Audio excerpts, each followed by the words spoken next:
Today I'm going to show you how I eliminated the blind spots, made backing this rig into a parking spot a cinch, and created a security perimeter to keep away those annoying neighbors. So come on, jump in, let's have a look.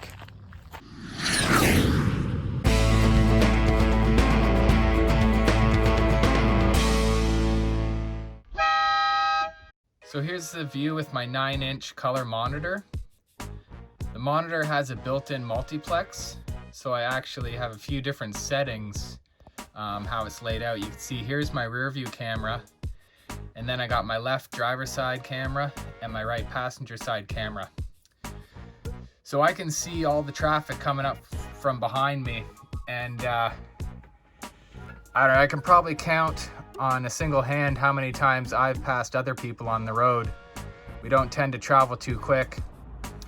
So I can see all the traffic coming up from behind or following, and then it goes right from the rear view into the side view as it's coming up past me. And by the time it gets to the front of this camera, I can actually see it to my left outside my driver's side window. So there's really no blind spots. And the blind spots are a really big deal when you're driving a vehicle this big. This is only a 25-foot RV, but you can imagine with even longer RVs, you have real blind spots there. So I have no problem changing lanes. I have no problem with any sort of maneuvering, whether I'm backing into a spot, you know, even when my wife's helping me reverse, I can see her clearly through the cameras. Sometimes I pull a trailer, and the view here I can actually see up and over the trailer, so it works quite nicely. Now these, I can probably disable these backup grids. It's kind of handy on the reverse one. Even though the reverse camera is fairly high, I probably don't need it, but it does help me gauge. The side one's not so useful. I could probably disable those. Some cameras allow you to, some don't. And that's usually a jumper wire. And so when you're looking for the camera that you're going to use, just make a note on whether you can disable the colored lines or not. Otherwise, we can just go through here, and if I change through these options, you see I can have just the rear view, just the driver's side. I'm basically just stepping through the cameras one at a time. I only have 3 cameras, so there's no point hitting 4. And then if I go through here, it's going to allow me to change different settings. So there I got the rear and the driver's side. There I got just the passenger side and channel 4. So the most useful setup for me, which I found, is this one, because it really allows me to look at all 3 cameras at the same time. And many people use their cameras so they're auto trigger. So you can auto trigger if you connect it into your blinkers or your signal lights. It can automatically come on when you signal left, or when you signal right, or when you put it into reverse. I like having them on all the time because it just gives me those views which otherwise I wouldn't see. So that's what I would suggest if you're thinking about how you're going to wire yours up. Otherwise, on my console here, I just have them wired. The cameras and the screen are wired to the same switch. So I just basically come on here, turn it on, and boom, it's working. So it's actually, yeah, it's definitely my favorite upgrade that I've done to the RV here. I've done so many good ones, but driving wise, this is my favorite update. The old camera actually went to a full-size TV that was located up above. It actually protruded quite a bit down here, and whenever you drove, it sort of rocked around. So it was kind of scary having I don't know, probably a 19-inch TV mounted over your head. Not well mounted. So this is a lot better setup, and it's a lot easier to look at, especially since I keep it on all the time. So this is the view from the driver's seat out the window. They're really old mirrors. The RV itself is a 94. So the mirrors, they're nice and big, and they have the zoomed in and the big mirror, but I feel like they've loosened up a little bit, so sometimes just the wind itself will move them. And they do give a great view, but still you have blind spots. So the side cameras, which you can barely see down there, the side cameras actually give me a really good indication of what's coming up on my side. So again, there's no blind spots. I can see the lines on the road, no problem. It works out really well. So here's a side view camera mounted on the mirrors. They're about $20 off Amazon. I used a hole saw and then fed the wire through, popped it in. They're actually adjustable with a little set screw, and when you get them, make sure that you play with the adjustment, because one of mine was actually stuck in a single position and I couldn't adjust it. Luckily I was able to just rotate it to give me the view I needed. But they're adjustable with the set screw. Actually, the set screw's right up here. You can see it's starting to rust a little bit. And then I just took some black caulking and put it around to waterproof the area. I also put some black caulking around the mirror once I reinstalled it.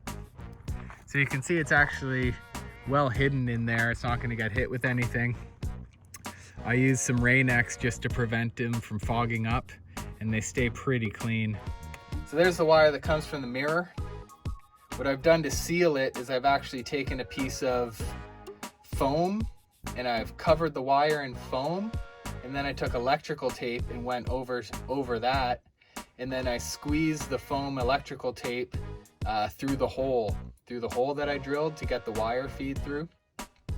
And then on the exterior I used silicone and sealed it all up around it, and I did the same on the inside. So that gives a nice adjustable feed to the wiring. The reason I had to make the hole so big was because of the RCA connectors on the camera. I could have cut them off and just made a hole big enough for the wiring, but I didn't want to do that. So then the wire runs along into the back of the console. So here's the wire that comes from my passenger side mirror. So the wire goes through the mirror, through the wall, and then comes out here along the firewall. And that's where I connect into the power coming from the console and the video feed going to the console. So it just routes along here. It routes under the dash here, which we've replaced, and then it comes into the back of the screens here. So the access to the rear view mirror is in the bathroom here. The bathroom's at the rear of the RV, and there's just this little cover panel to access the rear view mirror. I just take it off with a screwdriver. So with the access cover removed, you can see what I've done here. I made up a new bracket just to hold my new camera, and I cut this new piece of glass out of just a piece of old picture frame cover that I had. Let me see if I can get a good view there. I bolted the new bracket to the old camera bracket, and then I'm just using tie wraps to keep the camera connected to that. There was already some existing wiring from the old camera. So here there's a piece of coax that was running the video feed and some power wires, power and ground. So what I've done is I just spliced into the coax for my video. You can see here's the old piece of coax. I'm just using a coupling, and then I've plugged my yellow RCA connector directly into it. And then you can see my little blue connectors there. I've spliced into the power, and they run to my black and red connectors here, and that powers everything. So I really didn't have to add much wiring. It's just the factory cables that come off the camera. I just basically wired it in to the existing wiring.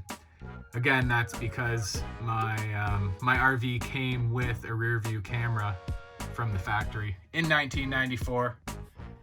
I tried to Google the old camera to see if I could get a replacement, but the internet wasn't invented at that time, so Google had no idea what I was talking about.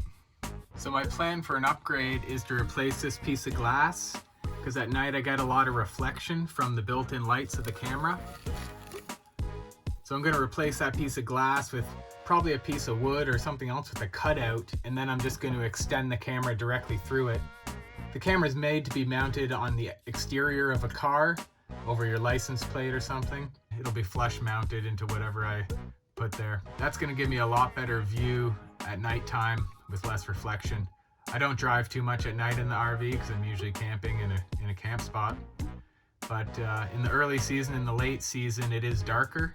It gets darker earlier and it gets light later. So once in a while, I do find myself in low light conditions driving and I get some more reflection than I like. It still works, but it's not exactly perfect. So that's a change I'm going to make. So all this power that I've tapped into, that's all connected to the switch on the console that turns on the cameras and the 9-inch monitor.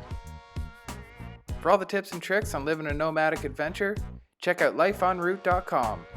And don't forget to share, like, and subscribe so you don't miss out on the fun.